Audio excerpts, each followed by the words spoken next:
There are no forests on Earth.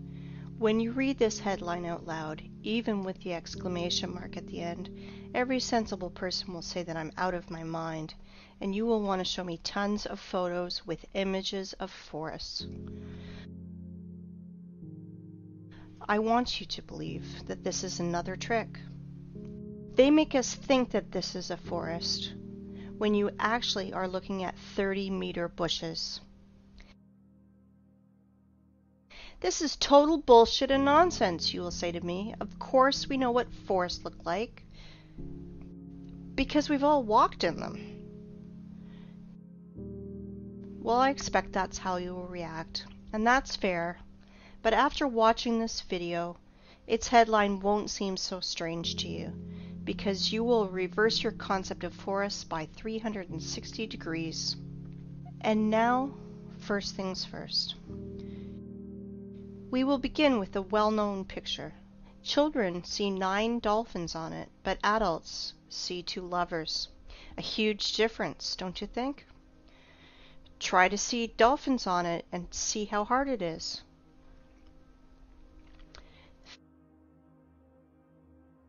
Feminine fruities just won't transform into dolphins for most adults. And that's funny because it's the opposite for kids. There is only one picture, but we see it completely differently. What is more, children and adults can't exchange perceptions. Why is this the case? It is simple. Eyes see the way the Matrix ordered them to, but that's not the way the real world looks. Our eyes become traitors over time. We were blinded while in childhood. The outward world is quite different. We see things through a prism of habit and experience. And this prism distorts everything completely. At 30 years of age, this prism works to protect your mind. And at 40, you could go crazy without this prism. Do you think I'm exaggerating? Look at this photo. I'm claiming that it is from a mesa that was formed from a magmatic melt from the Earth's depths about 200 million years ago. You think I'm out of my mind? Maybe you're out of your mind. You will understand soon. We'll come back to this plot of grass later. For now, remember how we bumped into this old stump. Sometimes humans even try to take photos trying to hug the unhuggable trunk of a tree. But really, think about it. Old trees are a rarity. They are all registered, they are tracked, and are being kept in reserves, like memorials of nature. There is an uproar on the internet about forests. Why all forests in the earth, even in Siberia, are not older than 200 years old? Where are all the giants? It is right that the people are in an uproar about it, but I want to look at the problem from another angle, from the side of the Earth's poles. The thing is that even Soviet biologists found strangeness in the poles, and unnatural amounts of water kept in the ice and snow, and there's an unnatural percentage of carbon dioxide in the world's oceans. This abnormal concentration tells us exactly about a worldwide fire of the past. Using simple math, those scientists come to the conclusion that those fires carried away 99% of the Earth's biosphere.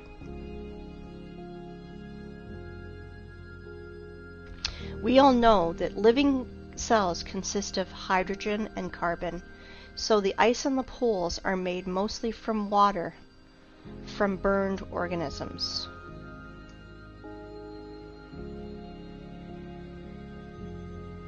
And now, think about this number, 99%. It means that everything that now grows, crawls, flies, swims, and runs on the earth is 20,000 times less in volume than before this catastrophe. 20,000 times. To imagine this, look at this picture. This piece of bread is humans, plants, animals. Just this pathetic small piece of bread on this large transport truck represents Earth's biosphere before those times. I hope you understand that today's myth of overpopulation is just pure hoax and nonsense. 100%. But here's the problem. Biologists divided this number between all the continents and only calculated into this figure the dry land, not all the ice and snow that is on the earth. And there's a lot of snow and ice. Fact is fact. But as always, illumination can come suddenly, and stereotypical thinking is to blame.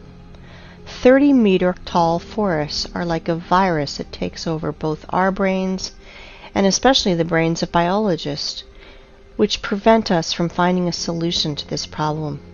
If plants can't fit broadwise, then we should fit them upwards, and then it should make sense. In this new theory, hypothetical forests of unthinkable height were drawn. And here's the thing. We found these old photos. This is the vandalous felling of the sequoias in the California redwood between 1880 and 1920.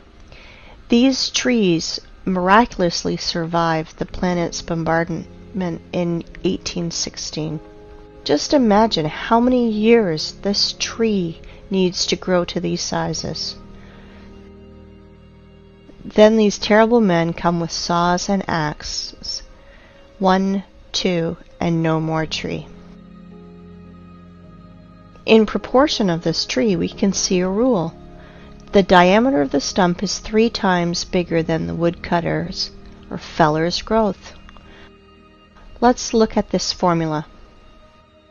You just think about it. You are entering a forest that is not usually 30 meters, but 100 meters. Here are your fairy forests from fairy tales and books. Forests that are lost because of such barbarians. I understand that they are just wage workers, and they must feed their families, that this is just an order from above. But if every single woodcutter refused to carry out these criminal orders, all the forests would be saved, because their demon bosses are too arrogant to do it with their own hands. And that is why I will send these merry woodcutters' defenders to a well-known place. Look at this photo carefully. They look like satanic bacterias that want to kill the forest organism. For those who think that trees were killed just because of wood materials, I want to dispel your claims. Trees are energy generators. They produce constant electricity, oxygen from photosynthesis, food. They have a root network and are programmed to exchange data.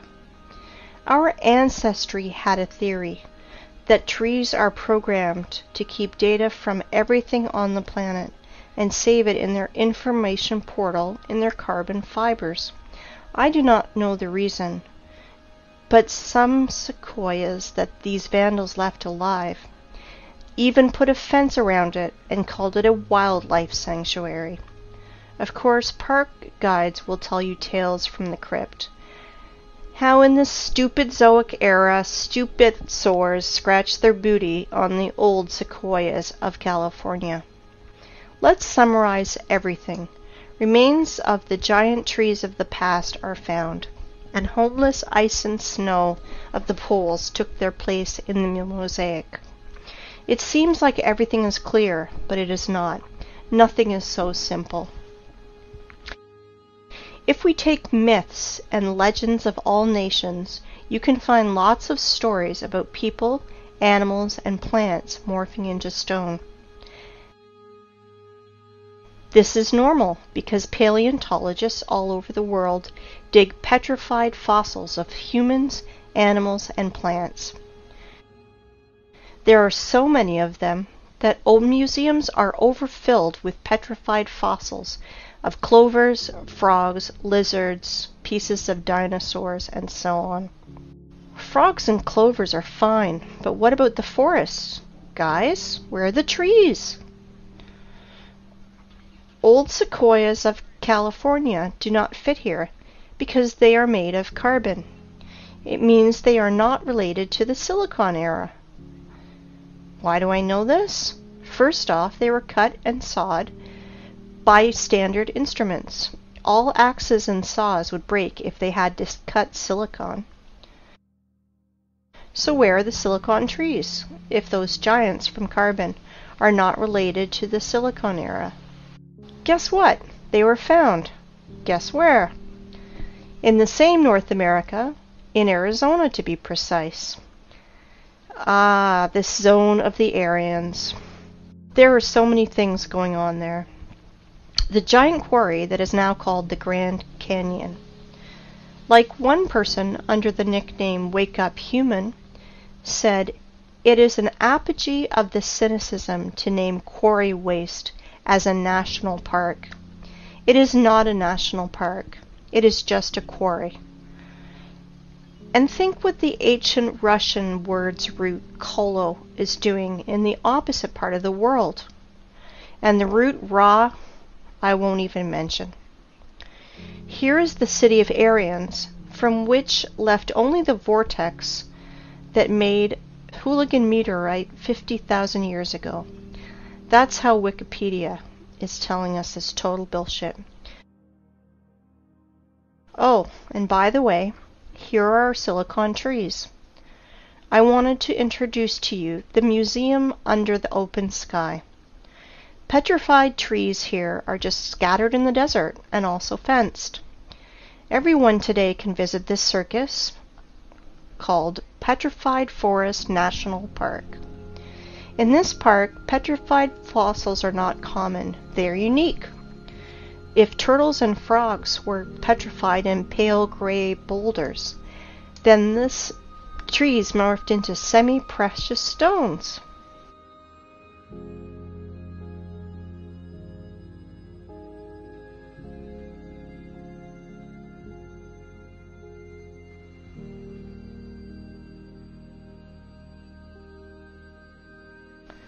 Beautiful stones, aren't they?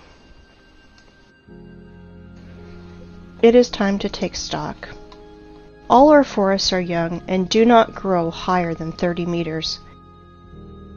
Remains of fairy forests were found in the sequoias of California, and biologists put poles of ice and snow in its place. We found petrified fossils of the Silicon era and trees from precious gems. Now everything fits together, right? Or no? In a perfect world, everything fits. In our cursed hell, nothing fits. Since that time, when I was a kid and I saw petrified fossils on a TV show, I was tormented by that question.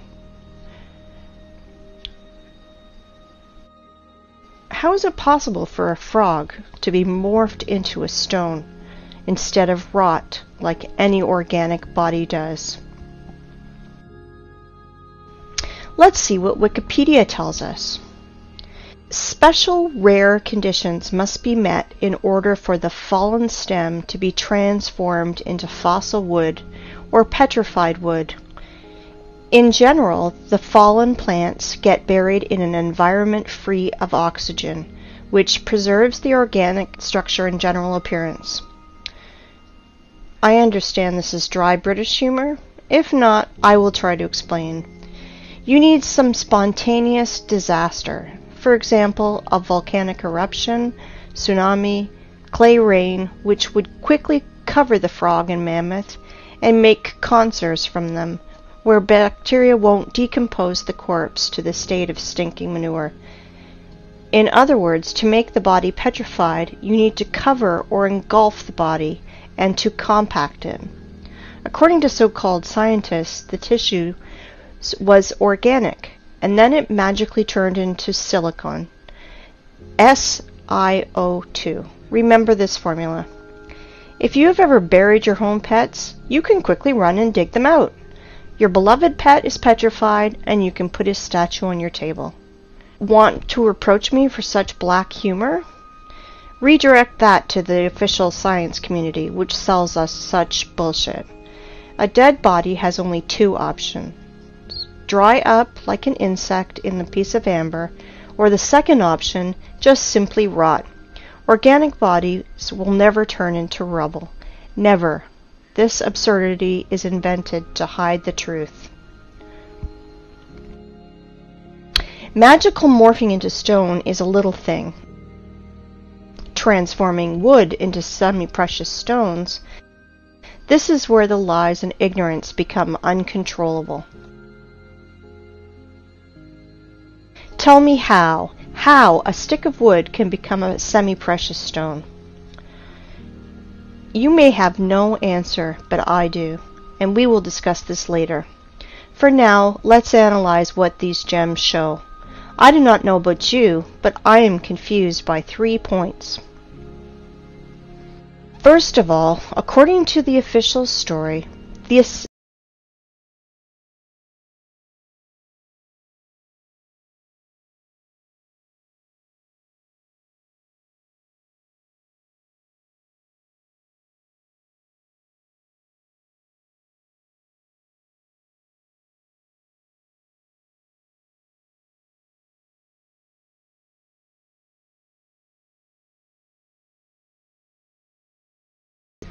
David Copperfield is nervously smoking on the sideline.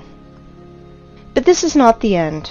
Trees are not broken. Trees are sawn into even, accurate pieces. Well, I want to know the name of this brand of chainsaw that Aborigines use for this.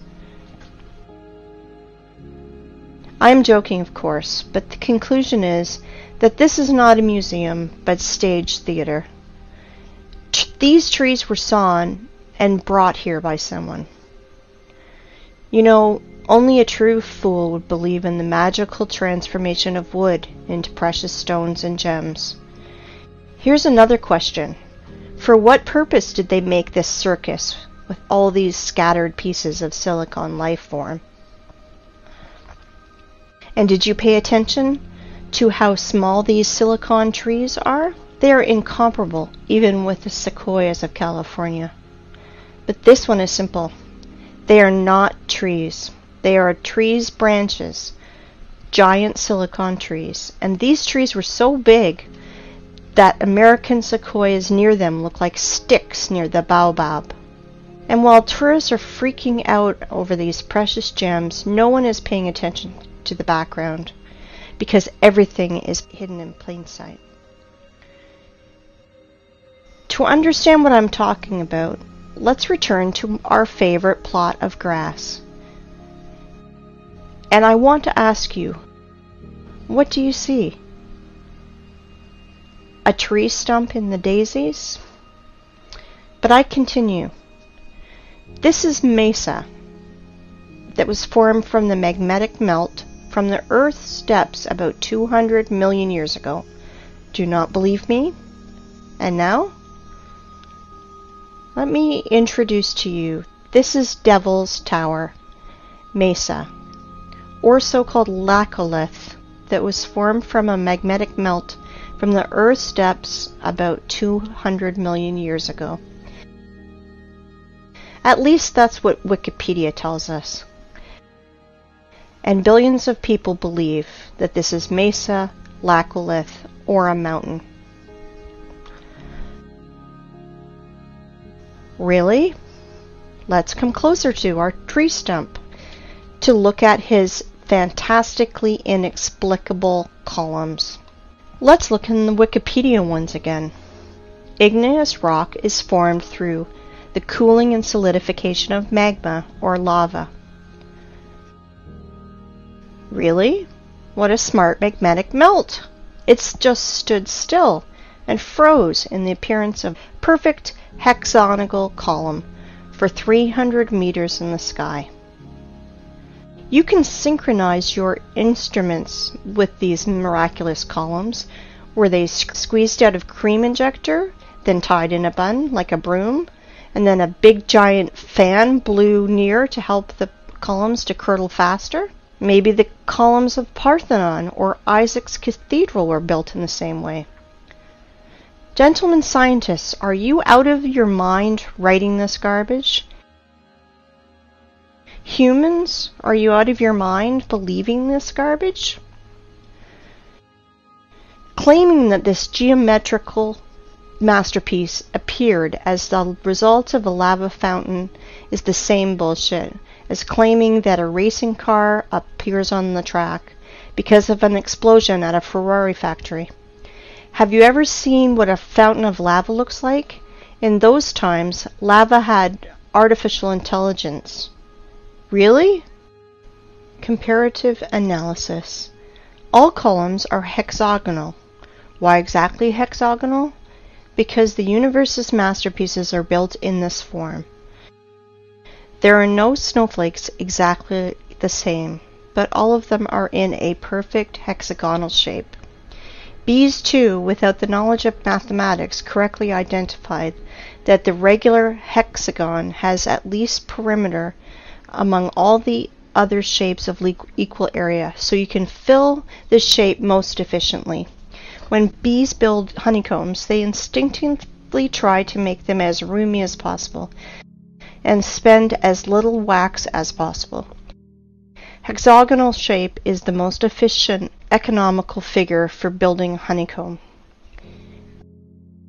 Blind sheep cannot understand that our universe is fractal. That is why there is no difference in what scale you study it. In the scale of a mountain or the scale of a tree that everyone has outside their window. And now let's open a botany textbook. Let's find the structure of any plant and let's compare it with our giant stump.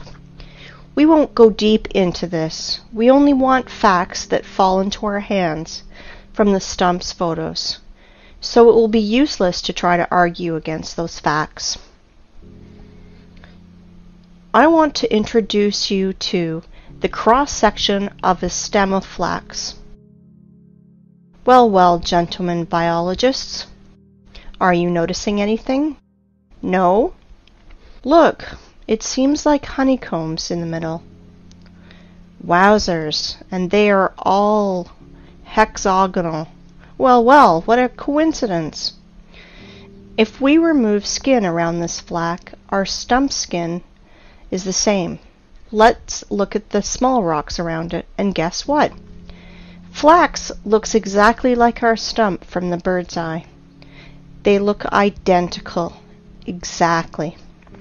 The stump's fibers, like the fibers of the flax, has a hexagonal shape that is strictly preserved. It is geometrical the entire length of the stem, and that is as much as 384 meters. I want you to pay attention. The stump's fibers are even stricter in their proportion, as we learn from the botany textbooks. They are no different for the whole length, but are relative to each other. It is a branch of armature hexagonal cross-section after leaving the metal rolling mill. The fibers are not attached to each other, since they freely exfoliate and fall as the stone erosion goes. Each fiber out of our stump is covered with a thin skin, exactly like fascia, a thin sheath of fibrous tissue enclosing a muscle or other organ. As you see, petrified skin contacting winds and moisture is cracking, exfoliating, and showering, and this is direct evidence that the fibers of the stump consist of at least two components placed inside each other. Fibers do not go into the ground vertically. They gradually bend to transform into the root system like every tree does. As you can see, the official story of spontaneous and accidental solidification of lava is 100% bullshit and falling apart quickly. In 1977, Hollywood made a film called Close Encounters of the Third Kind, with Devil's Tower playing the main role, where we were told 100 times that this is a mountain where we can meet aliens. But this garbage is suitable for fools only. But where were your eyes, gentlemen? Hey, biologists, geologists, paleontologists, are you here? Do you study the world in a welder mask? And now, let's find out the height of the tree, which was a stump one day. Let's use the formula that I mentioned earlier. The diameter of our stump is 300 meters at the base. So if we calculate 300 over 20, we will get the height of, are you ready? 6 kilometers, 19,685 feet. Just think about it. Everything is learned in comparison. I think we can put a big fat dot in here. Devil's Tower is a giant stump of a giant silicon tree with all the attributes of a normal stump that everybody's seen. But we should not underestimate the matrix that keeps all the cattle in the stables. I am sure that after such clear evidence, there will still be deep sleeping people who will ask for more. If you think that that's all my arguments, I want to disappoint you, because I have so many trump cards up my sleeve, and I will enjoy every moment that I will throw them on the table. Well, we figured out everything about this stump. Let's move to another one. Yes? And you thought that this was the only one? You just need to remove your blinkers and you will see so much. Let me introduce to you Giant's Causeway in Ireland. Notice something familiar? Take a closer look. Again, hexagonal columns. Wow. If you did not notice the similarity to the Devil's Tower's fibers, you must be 100% blind. This is the same giant stump, but now it did not come out of the ground. This tree grew right on the sea's shore. The Giant's Causeway consists of almost 40,000 columns of such geometrical proportions that all the bees in the world would be jealous. Of course, all nerds declared it to be a national nature reserve. Like I mentioned before, as one person named Wake Up Human said, it is an apogee of the cynicism to name quarry waste as a national park. In which connection is quarry waste here?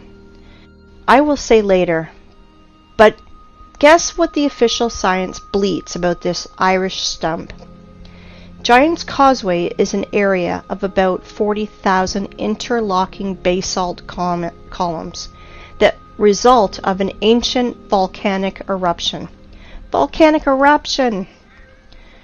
Please tell me how to stay calm and not erupt in a fountain of swear words in the direction of this science society.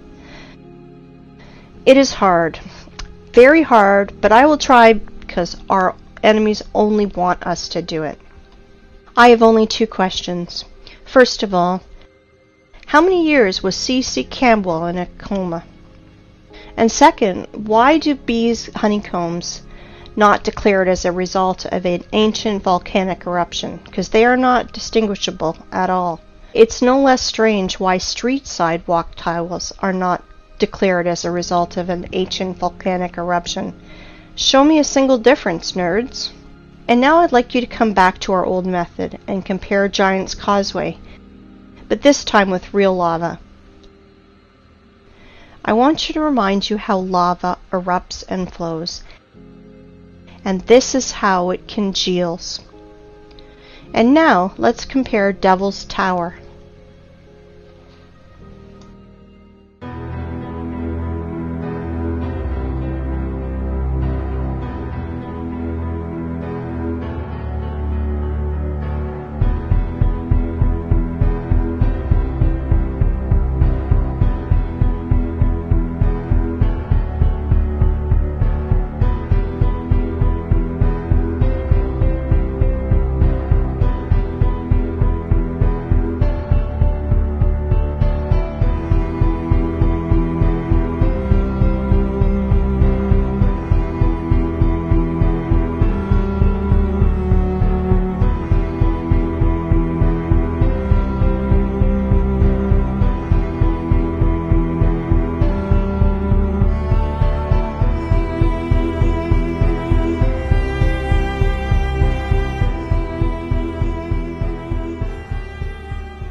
And now let's compare with Devil's Tower with Giant's Causeway. Oh, sorry for my French. I mean, let's compare silicon stump with silicon stump. Somebody still believes in the lava fountain? If I didn't know about giant silicon trees, I'd rather believe in a giant cream injector and a fan, but not in volcano garbage. If you think that these two giant silicon trees are the only thing that I can show you, then you are mistaken. There are loads of them on the planet. The funniest thing is that normal people do not realize that they are stumps.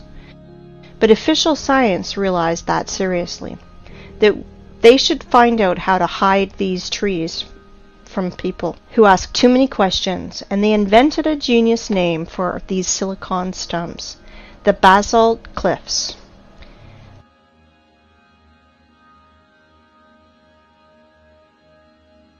I want you to pay attention to these two pictures where fibers hang from the ceiling. How can volcanic version explain that? Lava was dripping, but its drops did not fall to the ground. The drops stuck by their hexagonal honeycombs to the major neighbor drops, which somehow reached the ground. Look at this picture. Just an everyday photo with this girl. It's good. But the only thing she does not realize is that she's sitting near the stump of a silicon tree.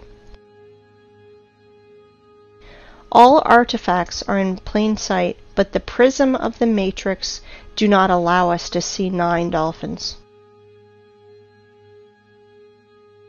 There are tons of silicon stumps in the network. You can research this topic yourself. Google will help you. Let's move forward. I want to introduce to you one more hexagonal miracle of the earth that is of silicon nature. I want to introduce you to the biggest salt lake in the world, Salar de Uyuni in Bolivia. As you can see, not everything is so simple as it is written in textbooks and shown on the Discovery Channel. Our tradition wanted to show you what Wikipedia is telling us about these hexagons. But the fibers of silicon stumps, Wikipedia is changing it a bit. About the hexagonal structure of South American Lake, it is keeping silent, like a fish, like there's none of them. But they are there, absolutely there. You won't believe it, but Wikipedia is not the only thing that's silent. After hours of research, I found nothing about this hexagonal structure. And only in one place I found a single phrase, like, "Look, how interesting this dried and cracked salt." And then I fell into a stupor. First of all, under the blazing sun's rays, every surface cracks like this. But not in hexagonal shape, like honeycombs. Secondly, cracks are deepenings between the fragments of surface, but I see elevations. And this is opposite to the cracks. It looks more like fiber fascia, like the silicon stumps one. And the third thing, why is all the salt surface in exactly a hexagonal shape? If the official story is not a sensible explanation, let me tell you my opinion. As Wake Up Human says, there are no salt lakes, just sludge settling tanks. I agree with him, but this is not the case. And here's why. I think that you've already realized that honeycomb's hexagonal shape is an attribute that belongs exclusively to living organisms. Either is the possession of a queen bee, snowflake structure, or plant's fiber. As we see with our own eyes, Salar du Uyuni is not just a giant layer of salt. It was a living being of the silicone form of life, which was scraped out by the adepts of technocracy, by their machines. Now you understand how far we are from reality? If we can't even imagine a giant tree, then how can we imagine a creature from salt, 10,000 kilometers wide? Then the height is impossible to imagine.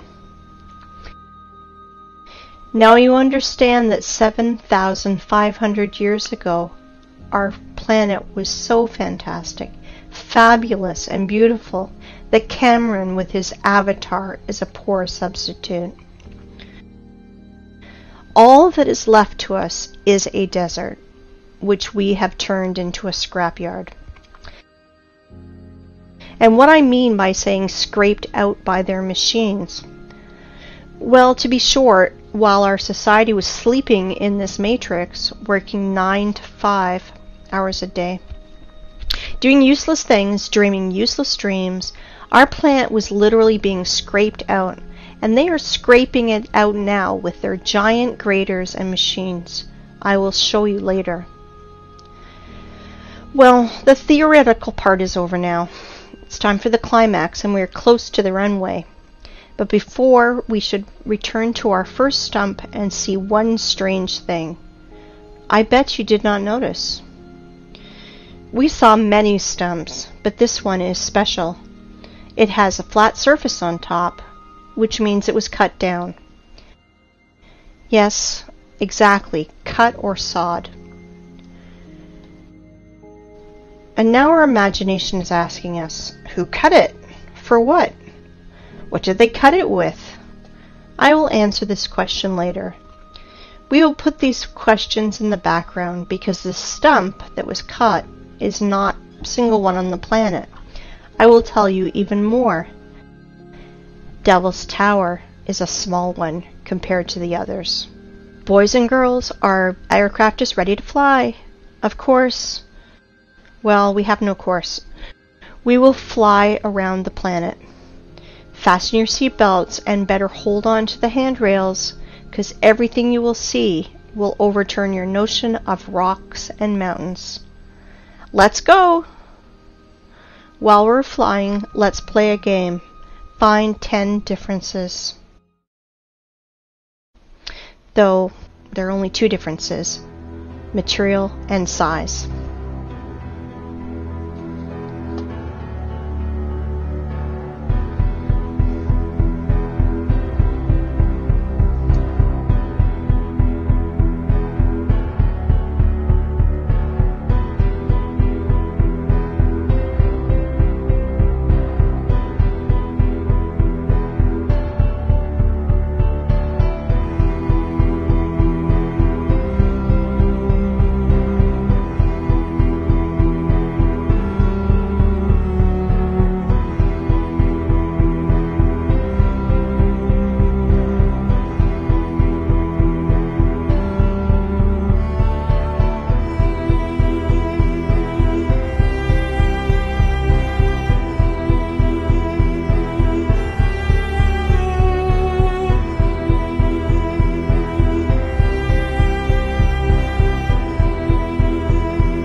These stumps are sticking out everywhere on the whole planet.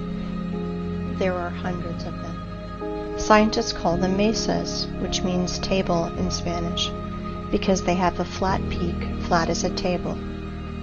Well, cool, stumps. And now let's remember the beginning of our conversation.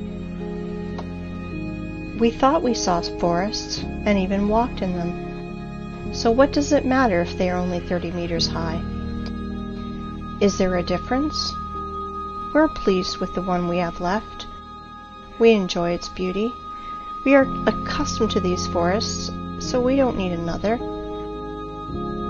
Then we discovered that the old forest was preserved in the US, which is described in fairy tales and myths, giant 100-meter sequoias. This is the picture our mind draws when we hear the words fairy forest. Let's think about the sequoias in California and the prism of matrix forces, otherwise our mind's protectors will melt, because Devil's Tower is actually a 6-kilometer high tree. But realize that Devil's Tower is a young plant compared to other trees on our planet. For example, this mountain in Cape Town in Africa is really impressive. This plateau is 3 kilometers in diameter. If we multiply 3 by 20, we will get a tree of 60 kilometers high. Do you have any clue how big its branches are? On one of the branches, you could easily place a huge residential area with all the shopping malls, schools, and parks. Just imagine how huge it is. Of course, your mind will never see that this mountain in Africa is really a tree that is 10 times higher than the Devil Tower tree, 60 kilometers higher. But guess what? That's not the limit. In the work of Russian scientist and poet Alexander Sergeyevich Pushkin, we can read about giant fairy oaks that was on the Bayan Island near Lokomori, and we now believe has been killed by our government. That oak was supposed to be the center of the earth and was some 100 kilometers high. Not sure how high, but for sure higher than the Cape Town one. This oak was the biggest plant on earth. Remember in the beginning I mentioned our prism of the mind that helps to preserve it but distorts reality? Ask any person to show you trees on the right photo, and he will immediately put his finger on the green on the ground. Without noticing that it's only pathetic bushes, it looks more like moss in comparison to this size. But definitely not a forest. Now you understand why we can't find 9 dolphins? But do not dwell on fish and stumps. Once again, I urge you to think in planetary sizes.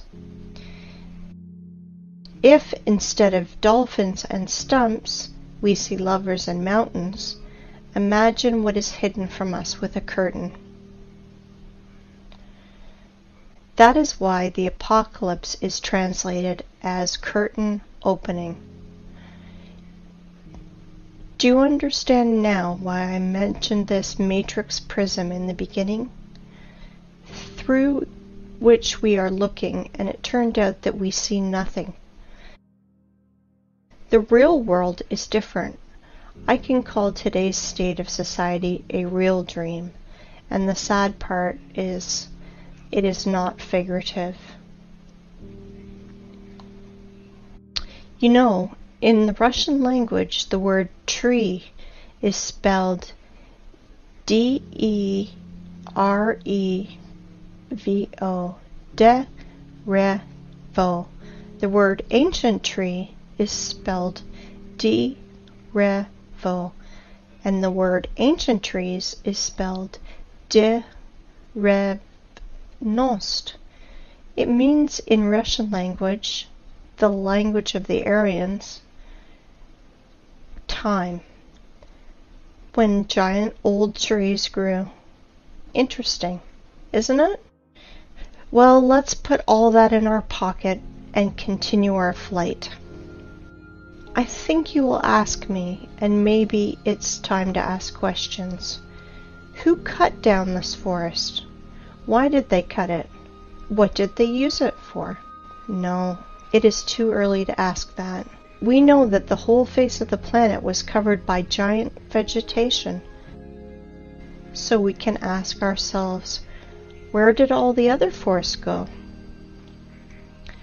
The thing is that this so-called mesa are just single ones, because only the best were chosen for cutting. Whole other forests of the planet were laid down by blast waves. We reviewed only stumps with flat peaks. Does anyone remember how not cut but actually broken trees look like? I will remind you. Understand my hint? Let's play the game again. Find 10 differences.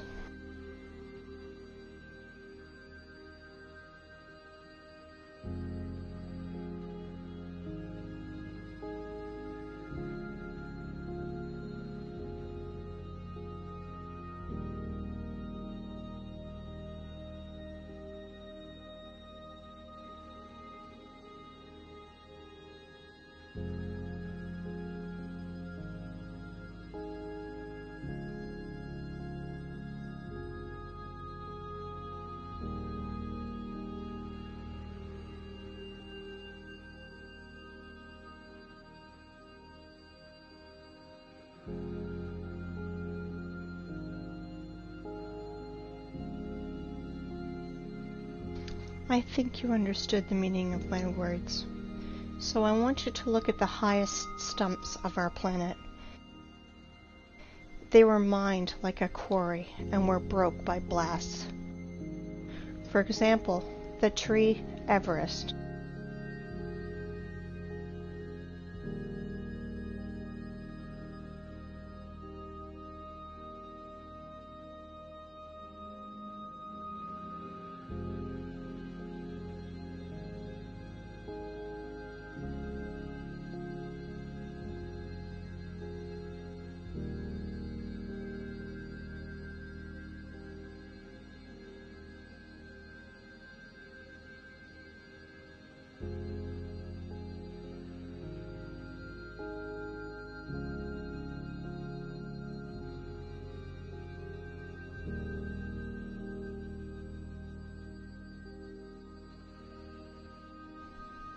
Have you already guessed? There are no such things as rocks on our planet. They are all just pieces of broken stumps. You can look at millions of photos, but the only thing that you will find is corpses of our true environment. How official science explains our origin of rocks, I think you guessed too. Now you understand why we are so charmed by rock, why are all elite properties placed between rocks, why the most clean materials for construction are pieces of rock. Because even if they are dead, they still emit powerful energy for us, mortal carbon human beings. Stone is a bridge between silicon and carbon life forms. And now, the important thing you must learn is how to distinguish rocks from mountains. They are completely different things. Rocks consist of solid pieces of ragged stone with fragments of fibers that reach to the sky. But mountain is just a pile of loose waste, which were brought on by giant machines. It has almost perfect cone shape, like every loose structure does. Sometimes those piles have chemical waste inside, And sometimes those wastes react with each other, and sometimes they burn, and sometimes explode. And then nerds in white coats scream that they invented a new volcano, and will immediately tell you stories from the crypt. How 200 million years ago this volcano formed those silicon stumps, and explain the origin of our street's sidewalk tiles as a result of an ancient volcanic eruption. That is why there's no such thing as volcanoes, rocks, and mountains on our planet. You can throw out these terms from your vocabulary. Okay, let's fly further. So from our window you saw that absolutely all the rocks on our planet are just corpses of the silicon form of life. They are all fallen trees, you want to ask? No, not all of them have hexagonal structure like the Devil's Tower. Some of these rocks have lamellar structure or spongy structure, like our mushrooms do. Like liver is different from our heart or our lung, so our ancient world was so diverse that we can't identify or even imagine lots of species structure like our mushrooms do. Like liver is different from our heart or lung, so our ancient world was so diverse that we can't identify or even imagine lots of species and subspecies. Let me this theme was covered in detail by Pavel Ulyanov. His YouTube name is Wake Up Humans. He did revolutionary work in the theme of geology and bucket wheel excavations work. Let me introduce to you this giant cuttlefish, which is a Badger 288, one of the world's biggest rotor excavators. And this is how those machines work. They crawl on its wheel parallel to the quarry wall. Giant wheels with ladles scratch at rock and ground, leaving concave wall.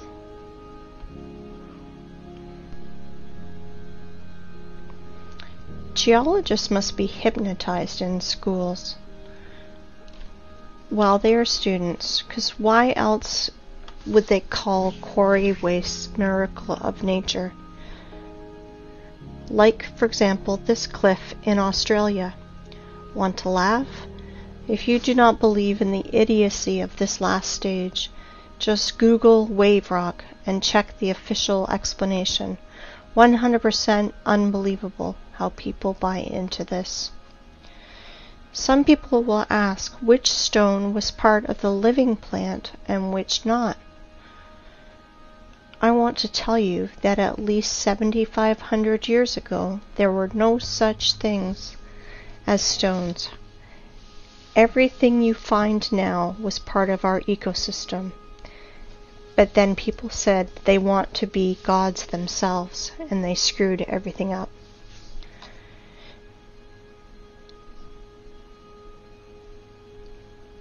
I want to ask you, open your minds. They live, we sleep. But they not only live, they're also killing our planet.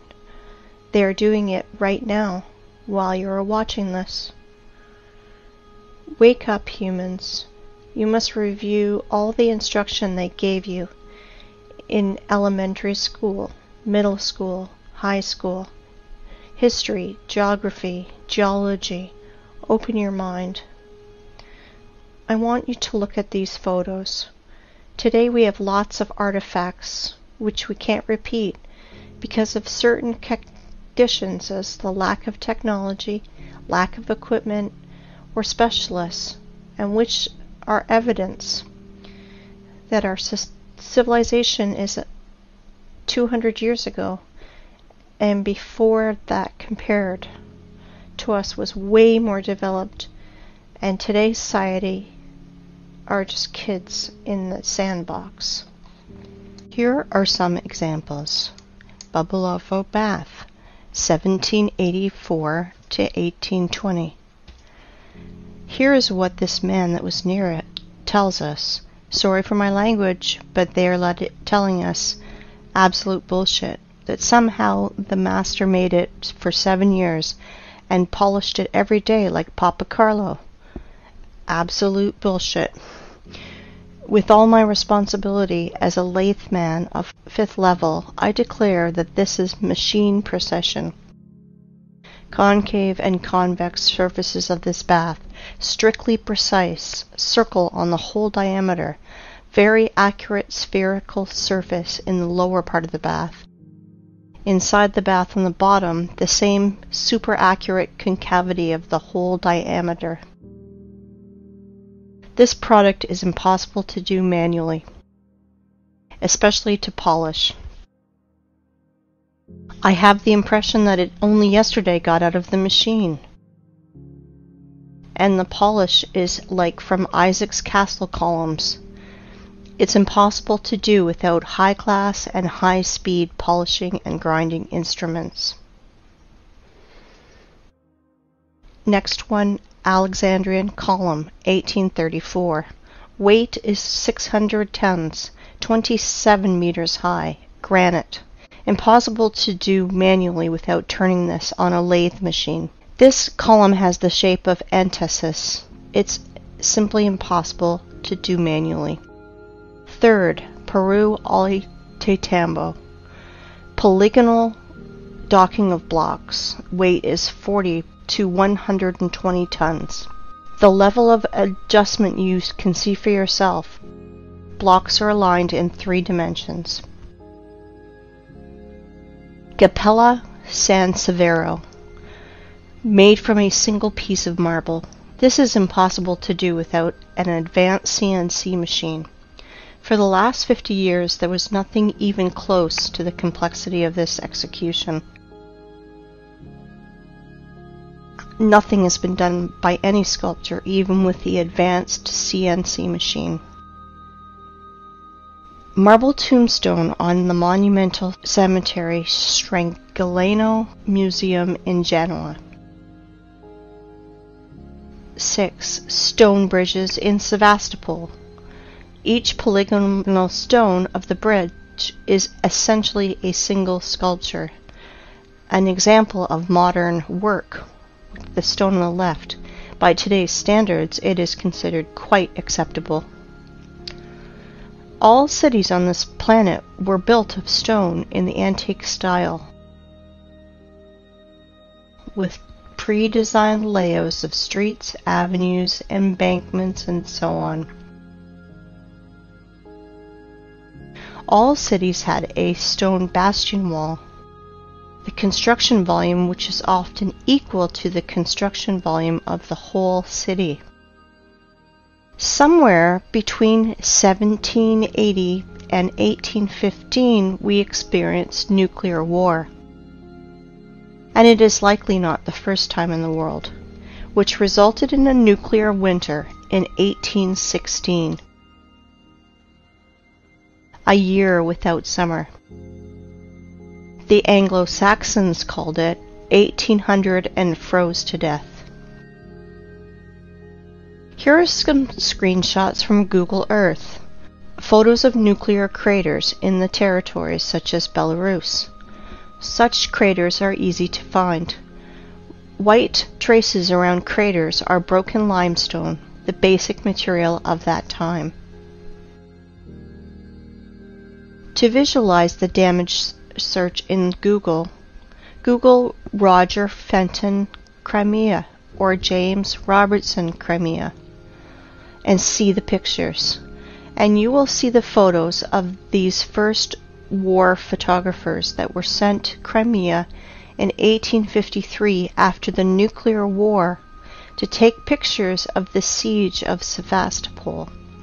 Compare vegetation then and today. This is an example of a photo of Sevastopol by Fenton. Until the 18th century, houses were built entirely of limestone. for cutting were used advanced machines to make perfect parallelepipeds. Here are some photos of a house in Crimea. All houses in all cities of old USSR are covered in clay for 3 or 4 meters. All houses that are deep in the ground for 3 to 4 meters and have such good quality. It takes 200 years, and during the Soviet era, such masonry of limestone is considered to be very good. This is Eski Kermen. Illiterate guides will tell you that this is one of the cave cities of Crimea, where people lived. And when I asked about this track, I was told that this track was done by cartwheels of local nobility. And this is another so-called cave city of Crimea. And this is a modern quarry where limestone is mined.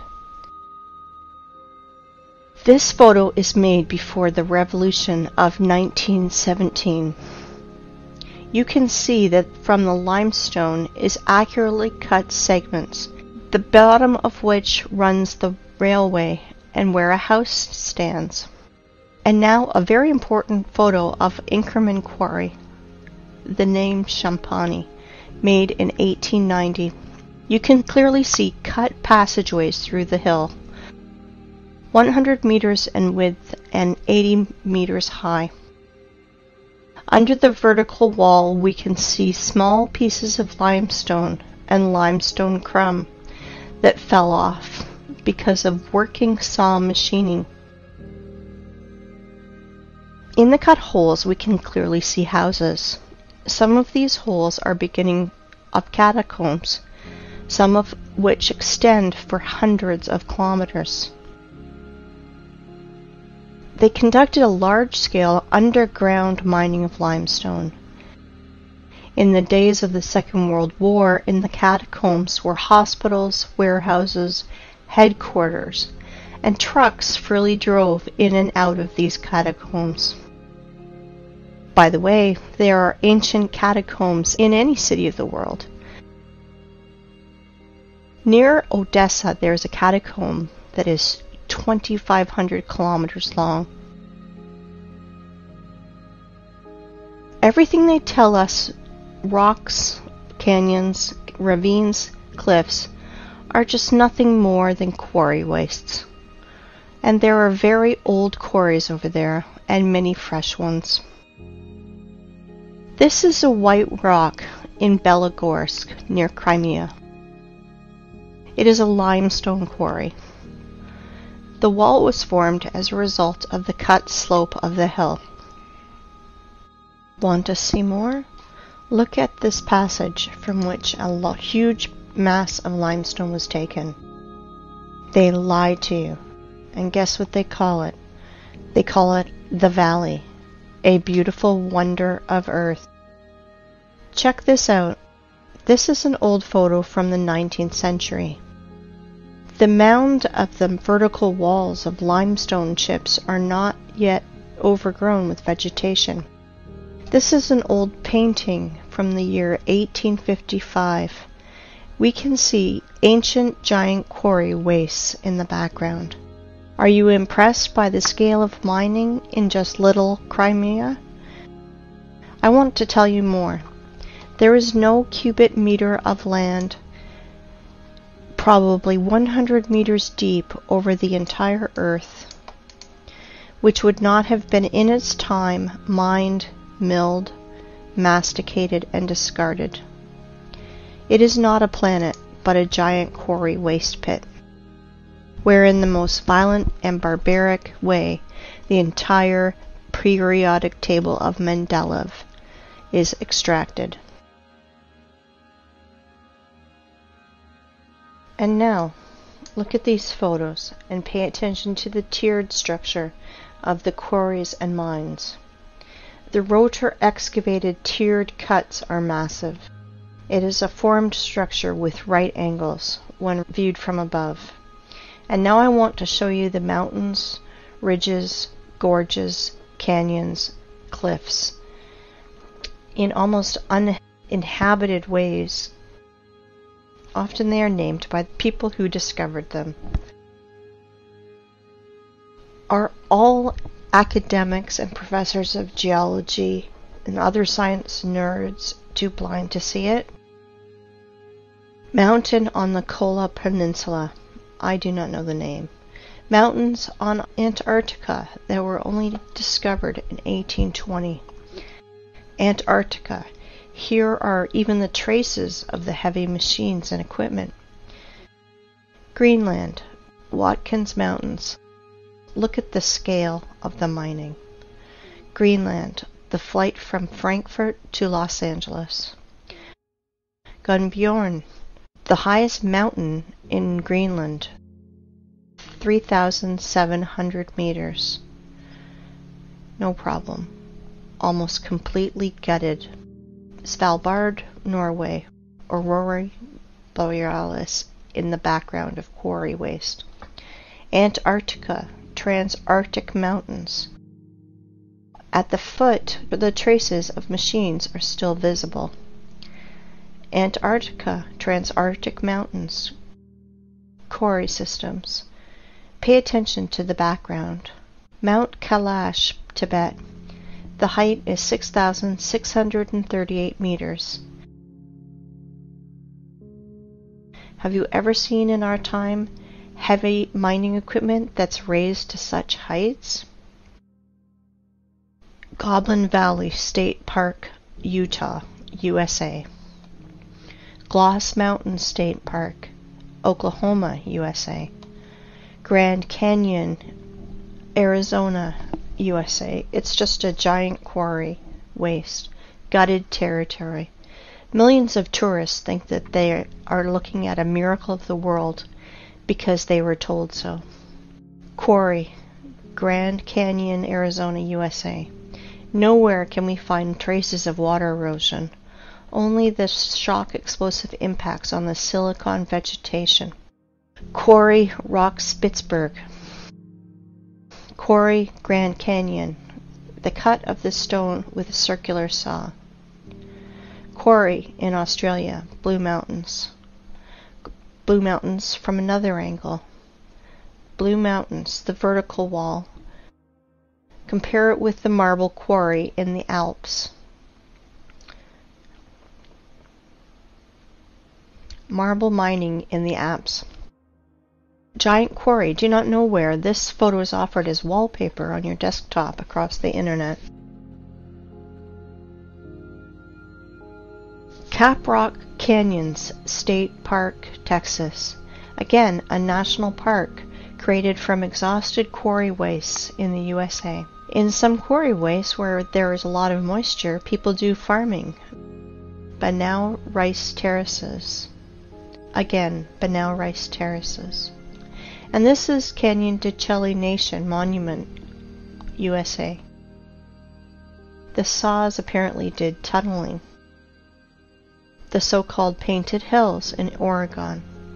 Mountains Ravine, South Africa. Orange River and Mountains. Timna National Park in Israel, just a quarry. Quarry, Green Canyon in China. Flooded quarry, Charak Reservoir in Uzbekistan. Flooded quarry, another angle. As you can see, there are no natural rocks, mountains, cliffs, and gorges on this planet. You know, while people argue on the internet how flat the Earth is, like a pancake, or maybe a little concave, our masters are literally devouring our home and turning into a desert and a scrapyard. Guess what? It appears there are quarries on our planet the size of several countries. For example, in Tajikistan, Afghanistan, Uzbekistan, Turkmenistan, Kazakhstan, and Iran, there is almost no soil in these parts of the country, because a 100-meter layer of soil and all living things on it was removed. It looks like the Ural Sea and the Caspian Sea are just giant flooded quarries. Yes, all areas in the world that is painted yellow on Google Maps are the bottom of quarry wastes. Uzgurt Plateau. In the middle of the picture is a group of cars. If you fill this quarry with a layer of water 1,500 meters high, you will get an analogy of the Sea of Azov. And this is the Sea Azov, flooded old quarry. The bottom is as smooth as a table on which rotor excavators rolled. The maximum depth is 15 meters. Perhaps thorium was mined here.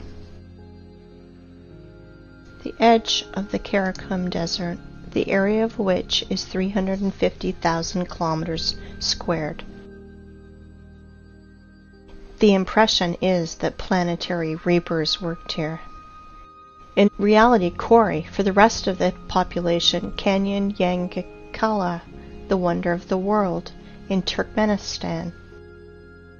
In reality, quarry, for the population, Plateau Tozber, Kazakhstan. USA Monument Valley, USA. Previously, this area was several hundred meters high, up to the stumps of the silicon trees in the background. Same Monument Valley, USA. Namibia. The desert is the bottom of a quarry. Egypt. The top layer is scraped out with soil and all living things on it, also burnt by nuclear blast. Most part of Australia is cut and scraped almost completely. No soil, only red desert left. Australia, Nigeria, desert. The conclusion is deserts are 100% artificial. They emerged as a result of long-term mining activities. Even more, you can easily safely replace the words canyons, gorges, rocks, ravines, plateaus, mountain lake, and just simple lake in your vocabulary to the words quarry, mine, flooded quarry, flooded mine. Krivobor in Russia. Krivobor in a different angle. In the middle of this island, overgrown with bushes, stood a rotary excavator. Kruitvann in Switzerland, obviously the work of a rotary excavator. Siberia, Anabari quarry. And now look at this. This is pile of waste rock in Donbass. The height sometimes reaches 300 meters. Inside them are chemical reactions. They burn, and sometimes they even explode when they accumulate excess pressure, and more. Let me introduce to you this pile of waste called Vesuvius in Italy. 1,281 meters high. But science nerds will tell you that this is a volcano because it is burning. Even once it exploded. What a story. How people buy into it is beyond me. And now let's look at the biggest pile of waste called terracons or volcanoes.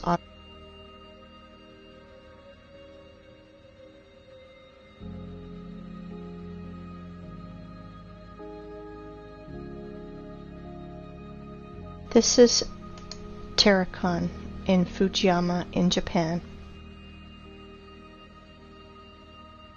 People, if you think that our masters lie to you, you are still sleeping. If you think that the earth is flat, you are half awakened. We are on a desert and a giant quarry that we are turning into a scrapyard. Since we can trust no one, maybe it's time we think for ourselves. Really think about what you've been told your whole life and question everything.